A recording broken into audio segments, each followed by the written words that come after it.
Ողջույն, նախ եւ առաջ շնորհակալ եմ, որ հետևում եք իմ YouTube-յան հարթակին։ Այսուհետ ես ավելի ակտիվ եմ լինելու այս հարթակում։ Այնպես որ եթե ունեք հետաքրքրող հարցեր, եթե ունեք Viber-ից հարթակի վերաբերյալ ինչ-որ բաց թեմա,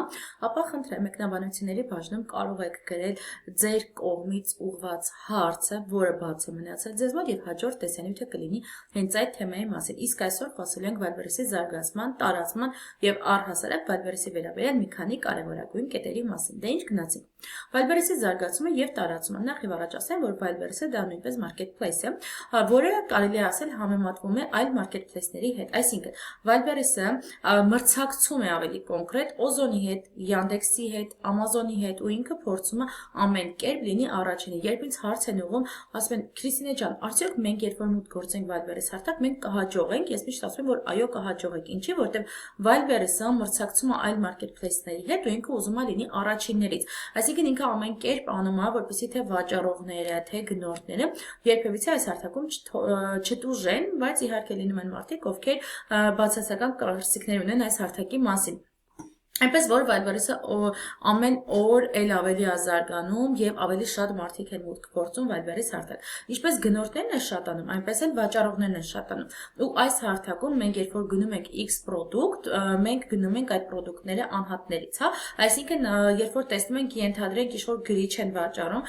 այդ մարդիկ ոչ թե կազմակերպություններ են, այլ իրենք անհատ մարդիկ են, ովքեր տվյալ product-ը կամ գնել են Չինաստանից, կամ Ռուսաստանից, կամ ինչու նաեւ ոչ Հայաստանի Հանրապետությունից, ենթադրենք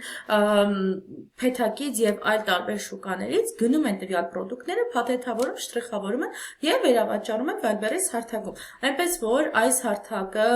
ել ավելի է զարգանում ու այն մարդիկ, ովքեր որ այսօր մուտք գործեն, իրականում ավելի մեծ հաջողությունների կհասնեն, քան այն մարդիկ, ովքեր կմտնեն այս հարթակ, ենթադրենք 5 տարի անց։ Ու հիմնական հաճախ տրվող հարցերից մեկը նաեւ Viber-ից թե Ozon, ես միանշանակ խորհուրդ եմ տալիս Viber-ից հարթակ մուտք գործեք, որտեղ այստեղ նախ աշխատելն է ավելի հեշտ, հետո այս հարթակում հաջողությունների հասնելը ավելի արագ է ստացվում, քան Ozon հարթակում։ Բացի դա Ozon հարթակից, եթե դուք ուզում եք վաճառքով զբաղվել, մի փոքր բարդություններ կան սահմանափակումներ Հայաստանի Հանրապետությունից վաճառքով զբաղվելու պարագայում, այնպես որ խորհուրդ չեմ տա։ Եթե ուզում եք ի սկզբանե մտնել ու հաջողության հասնել, ապա մտեք Viber-ի հարթակով։ Բայց այստեղ մեկ ավելացում անեմ, որ բարդություններ կան յուրաքանչյուր հարթակում, թե Ozon հարթակում, թե Viber-ի հարթակում, թե, չգիտեմ, մեկ այլ ոլորտում, երբ որ դուք մուտք եք գործում, յուրաքանչյուր հարթակում կան բարդություններ, այսինքն եթե դուք լսում եք շռայլող խոսքեր, որ չկան բարդություններ, դուք կարող եք մեկ շաբաթ անց հաջողությունների հասնել, դա իրականում եկեք ասեմ, որ սուտ է։ Այո, հաջողությունների կարող են մարդիկ հասնել, բայց ոչ մեկ շաբաթ անց, ոչ, չգիտեմ, օրինակ 5 օր անց աշխատել յուրաքանչյուր հարթակում պետք է։ Այնպես որ Viber-ի հարթակում նույնպես կան ձախողված փորձեր եւ կան հաջողությունների հասած մարդիկ, այնպես որ սա հակիրճ կարելի ասել Viber-ի հարթակի մասին։ Հաջորդը Ինչից սկսել, եթե դուք ուզում եք մտնել Viber-ի հարթակ, նախ դուք պետք է ունենաք կրթություն։ Ինչի համար է կրթությունը անհրաժեշտ։ Հիմնական հարցերից է նաև, որ մենք կարող ենք մտնել այս հարթակ, չունենալ կրթություն, բայց ուզում ենք առաջ շարժվել, մենք կարող ենք ենթադրենք YouTube-յան էջերի միջոցով սովորել։ Իհարկե, բազային ինֆորմացիա դուք կարող եք ստանալ YouTube-յան էջերի միջոցով, բայց սովորական օրինակ բերեմ, որ եթե մարդիկ սովորում են YouTube-յան էջերից ու իրենց մոտ առաջանում է հարցեր, այդ հարցերի պատասխանները իրենք ինչքան էլ տարբեր YouTube-յան էջերի ներսում գրեն, միևնույն է իրենց հարցի պատասխանը հնարավոր է ինչ-որ միտեղ ուշանա կամ չստանան իրենց հարցերի պատասխանները։ Դրա համար ես կողմ եմ, որ մարդիկ նախ եւ առաջ սովորեն, այնպեսի մասնագետի մոտ սովորեն, ովքեր հետադարձ կապ են պահպանում, որպեսզի կարողանան իրենց հարցերի պատասխանները ստանալ։ Հիմա, ինչից սկսել։ Ուսումը թողնում ենք մի կողմ, առաջնայինը սովորում ենք, հաջորդը, երբ որ մենք ուզում ենք մտնել այս հարթակ, մենք գիտենք, որ կա վաճառող եւ կա մենեջեր, դրա մի փոքր անց կանադառնանք։ Եթե մենք ուզում ենք բացել մեր խանութը, բերել product, ապա մեր առաջնային գործողություններից է, որպեսզի մենք բացենք մեր ԱԾ-ն կամ բացում ենք մեր ՍՊ-ն։ Ռուսաստանի Դաշնությունում կարող են բացել ՕՕ, կարող են բացել ԻՊ կամ կարող են բացել Սամազանդ։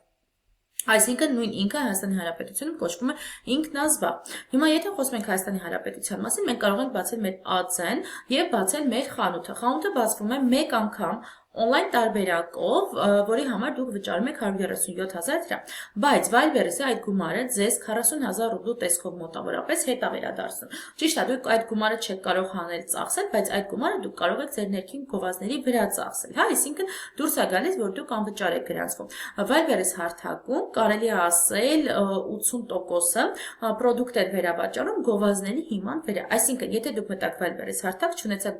չունեցաք ձեր գովազդային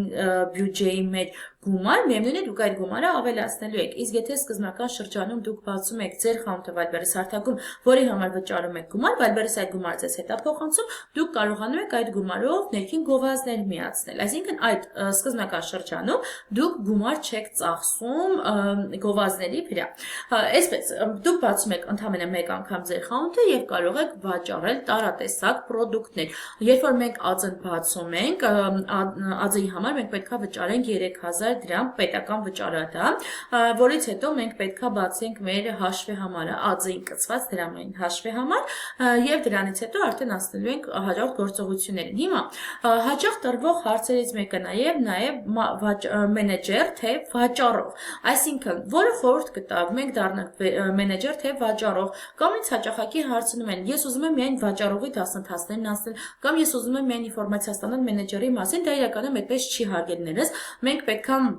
երկու ոլորտների մասին է տեղեկացված լինենք, ով է վաճառողը նախ եւ առաջ մենք լսած կլինենք seller բառը, seller-ը դա այն մարդն է, ով բացում է իր իրավաբանական հաշիվը, այսպես ասած, այսինքն ԱԾ-ն կամ ՍՊ-ն, գրանցվում է Viber-ից հարթակում որպես վաճառող, բերում է իր պրոդուկտը, ներմուծողը կամ արտադրողը, հա, արտադրողները նույնպես կարող են մտնել այս հարթակ։ Արտադրող են կամ ներմուծողներ են, իրենք կարող են իրենց պրոդուկտը վերավաճառել այս հարթակում։ Մենեջերները այն մարդիկ են, ովքեր աշխատում են սելերների մոտ, նույն ինքը վաճառողների մոտ աշխատում են գումարով, որի համար վարձատրվում են առանձին։ Բնականաբար սկսնակ մենեջերները վերցնում են ավելի մատչելի գումար, որտեղ չունեն փորձ կամ փորձը քիչ ունեն, որի հիման վրա արդեն երբ որ փորձը շատանում է, երբ որ իրենք ավելի են հմտանում, կարելի ասել այս ոլորտում, իրենք իրենց աշխատավարձը թանկացնում են։ Այնպես որ տարբերակում ենք մենեջերը այն մարդն է, ով աշխատում է մեկ այլ մարդու մոտ որպես մենեջեր եւ կարող են մեկ ամսվա ընթացքում աշխատել մինչև 8 տարբեր մարդկանց մոտ, իհարկե այստեղ կախված է նաև թե քանի պրոդուկտ է վաճառում սելերը, հա, իսկ վաճառողը այն մարդն է, ով հենց ինքն է զբաղվում իր խանութով։ Իդեպ ասեմ, որ կան բազմաթիվ սելերներ եւ վաճառողներ, ովքեր բացարձակ այս ամեն ինչի մասին տեղեկացված չեն,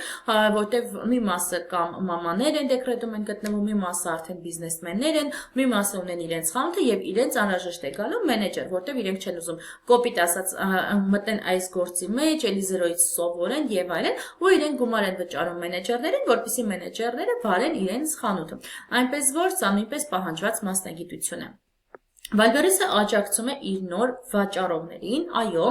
երբ որ մենք սկսում ենք մեր պրոդուկտը վերավաճառել, հաճախակի հարցերից մեկը նաև նա է, որ լավ, մեր ապրանքները ինչպես է երևում Viber-ից հարթակում, իրականում սա շատ ծավալուն ինֆորմացիա է, ու չեմ կարող երկու բառով ներկայացնել, բայց ամենայն դեպս,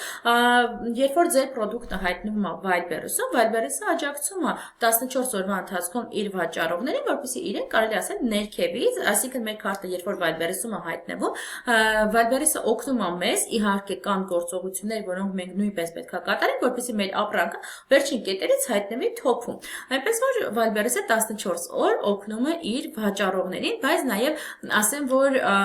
Viber-ը այնպես չի անտեսում է մարդկանց, հա, որտեղ այս հարթակում կան նաև ալգորիթմներ, ու ալգորիթմների հիման վրա, առաջխաղացման մեթոդների հիման վրա մենք այնպես ենք անում, որ Viber-ի օգնությամբ մեր կատարած ալգորիթմների հիման վրա առաջ բերելով մեր քարտը մենք հասնենք հաջողությունների, որից հետո արդեն մեր քարտը գտնվում է, այսպես ասած, վերևում, հա։ Viber-ը չի անտեսում վաճառողներին, որովհետև ինքը ունի մեզնից եկամուտ։ Մենք ունենք Viber-ից եկամուտ, Viber-ը ունի մեզնից եկամուտ, ու ինքը կարելի է ասել բոլորին է առաջ տանում, բայց ենթադրենք, եթե ես վաճառում եմ, օրինակ գրիչ, դուք վաճառում եք ինչ-որ գրիչ, ես վաճառում եմ, ենթադրենք, մեկ ամսվա ընթացքում օրինակ 1000 հատ, ու չգիտեմ, օրինակ իմ մրցակիցը մեկ ամսվա ընթացքում վաճառում վաճառում է ենթադրենք 10 հատ, բնականաբար Wildberries-ը ինձ ավելի առաջ է տանում, որովհետև ինքը տեսնում է, որ ինձից ունի այլ ավելի մեծ եկամուտ, քան ենթադրենք այլ մարդուց ունի եկամուտ, այնպես որ այստեղ նույնպես պետք է մենք փորձենք ակտիվորեն աշխատել եւ Wildberries-ի ալգորիթմների հետ առաջ գնալ, իդեպ ասեմ, որ ալգորիթմները Wildberries հարթակում միշտ փոփոխվում են։ Ինչ փաստաթղթեր են անհրաժեշտ այս հարթակում։ Բացի ADZ-ից մենք նաև պետք է ունենանք փաստաթղթեր։ Կան փաստաթղթերի տարբեր տեսակներ։ Մենք ավելի խորացված սովորում ենք այս ամենի մասին հենց դասընթացների շրջանակներում։ Ամենամատչելի փաստաթուղթը, որի արժեքը եւ անվանումը, նախ անվանումը կոչվում է отказное письмо։ Փաստաթղթի արժեքը սկսվում է մոտավորապես 2000-ից մինչև 5000-6000 ռուբլի ամենաշատը։ Այդ փաստաթղթի մեջ ներառված են այնպիսի պրոդուկտներ, որոնց համար որ փաստաթուղթ անհրաժեշտ չի եւ շատ սկսնակներ հենց մտնում են այս հարթակ ու սկսում են վաճառել այնպիսի պրոդուկտներ, որոնց համար անհրաժեշտ է отказное письмо։ Այնտեղ կան նաեւ տարբեր փաստաթղթի տեսակներ, ենթադրենք սերտիֆիկատ, դեկլարացիա, կիզ, չեսնի знак իրենք նույն բանն են, հա, այսինքն կան մի քանի փաստաթղթեր, առանց որի մենք հնարավորություն չունենք Wildberries հարթակում վերավաճառելու, բայց ենթադրենք իմ պրոդուկտի համար անհրաժեշտ է փաստաթուղթ։ Հաստատքի համար իհարկե տարբեր մասնագետներ տարբեր են արժեքներ վերցնում, ես դասընթացների շրջանակներում մասնագետների կոնտակտները բոլորին է տրամադրում եմ։ Ենթադրենք մասնագետները վերցնում են օրինակ սերտիֆիկատի համար 100,000 դրամ։ Նոր սկսնակները միշտ վախենում են փաստաթուղթ ձեռք բերել, բայց սա իրականում մի կողմից ճիշտ է, որպեսզի դուք փաստաթղթով մուտք գործեք այս հարթակ, որովհետև եթե չունենաք փաստաթուղթ, հետագայում շատ հանգիստ կոպիտ եմ ասում, ձեզ կարող են խաղից դուրս հանել։ Դրա համար ավելի լավ է դուք ընդհանրապես մեկ ձեռք եք բերում գրիչի համար ենթադրենք, հա, օրինակ եմ բերում։ Ենթադրենք գրիչի համար ձեռք եք բերում ընդամենը մեկ անգամ փաստաթուղթ, որի համար վճարում եք X գումար կամ մոտավորապես 100,000 դրամ, հա, սա ուղղակի զուտ օրինակներ են, եւ դրանից հետո արդեն ինչքան ցանկանաք կարող եք ձեր պրոդուկտը վերավաճառել։ Իհարկե սրանց էլ կան ժամկետներ, բայց 5 տարի ձեր փաստաթղթերը, իհարկե նայած ինչ փաստաթուղթ, ժամկետը պահպանվում է, այնպես որ եթե դուք սովորել եք արդեն Wildberries հարթակ, եթե դուք տեսնում եք այս տեսանյութը, ինձ ձեզ խորհուրդ, եթե չունեք փաստաթուղթ, ապա միանշանակ մուտք գործեք այս հարթակ փաստաթղթով, որտեղ ձեր մրցակիցները հանգիստ կարող են ձեզնից փաստաթուղթ պահանջել, իսկ եթե դուք չունենաք փաստաթուղթ, իրենք կարող են Wildberries-ի պատժերժկային գրեն եւ դրանից հետո դուք կարող եք ինչու նաեւ ոչ տուգանվել, այնպես որ մտնում եք այս հարթակ միայն փաստաթղթով։ Հաջորդը մենք ունենում ենք մեր ADZ-ն, ՍՊ-ն, որից հետո արդեն մեր պրոդուկտն ենք պատվիրում, որից հետո արդեն պրոդուկտի համար նախատեսված փաստաթուղթն ենք ձեռք բերում եւ բնականաբար կատարում ենք քարտի պատրաստում։ Հիմնականում շատերն ասում են ինչ է նշանակում քարտի պատրաստում։ Ենթադրենք դուք մտնում եք Wildberries հարթակ։ Օրինակ, post եք տալիս, չգիտեմ, օրինակ ջինսը տաբատ,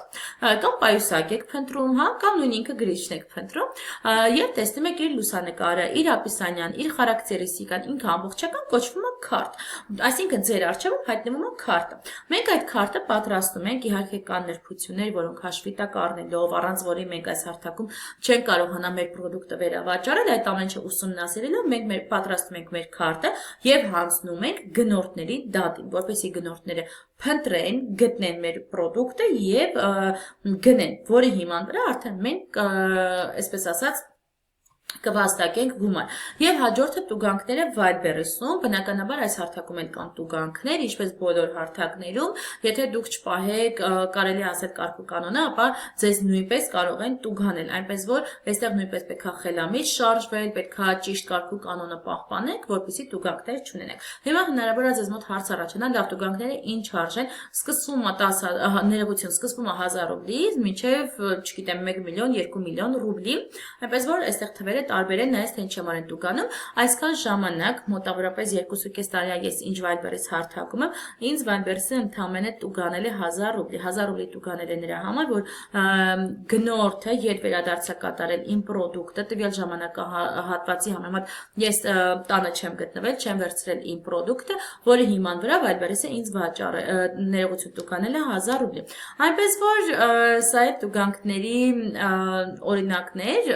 իմ պատմությունը այսպես ասած, բայց փորձերը տարբեր են, ինչ-որ մեկը սխալ չափսեր ա գրում Viber-ից հարթակում, ինչ-որ մեկը մեկ այլ մարդու լուսանկար ա վերցնում, ինչ-որ մեկը առանց փաստաթուղթ ա վաճառում, ինչ-որ մեկը այլ մարդու ապիսանյա ա վերցնում, օգտագործում, հա, ինչ-որ մեկը մեկ այլ մարդու բրենդ ա վերցնում եւ փորձում ա իրենը դարձնել, փորձերը տարբեր են, բայց եթե դուք պահեք ձեր, այսպես ասած, խանութի դիրքը, չվերցնեք այլ մարդկանցից իրենց լուսանկարը, իրենց բրենդը, չվաճառեք առանց փաստաթուղթ եւ այլն, Viber-ը բնականաբար չի տուգանի ձեզ։ Մենեջերների աշխատավարձը Հայաստանի Հանրապետությունում եւ Ռուսաստանի Դաշնությունում։ Հայաստանի Հանրապետությունում մենեջերների աշխատավարձը սկսնակների համար սկսվում է 60,000 դրամից, իսկ Ռուսաստանի Դաշնությունում սկսվում է 20,000-30,000 ռուբլից սկսված։ Հայաստանի Հանրապետությունում եւ Ռուսաստանի Դաշնությունում դուք կարող եք առանձին ծառայություններ մատուցել։ Ինձ ունեն բազմաթիվ ուսանողներ, ովքեր ինֆոգրաֆիկայից շատ լավ են, մի մասը ապրանքի ընտրությունից է շատ լավ, մի մասը ամբողջական քարտա շատ լավ կարողանում պատրաստել, այսինքն բացի ամբողջական գործողություններ կատարելուց, նաև դուք կարող եք սովորել եւ առանձին ծառայություններ մատուցել այս հարթակում։ Այսքանը, եթե ունեք այլ հարցեր, եթե կցանկանաք հաջորդ տեսանյութը լինի ձեր կողմից ուղղված հարցերի հիման վրա, ապա մեկնաբանությունների բաժնում գրեք ինչ թեմայի մասին հաջորդիվ լինի տեսանյութ, ինչպես նաև չմոռանաք բաժանորդագրվել իմեջում, հետագայում ավելի հետաքրքիր է լինելու։ Հաջողություն։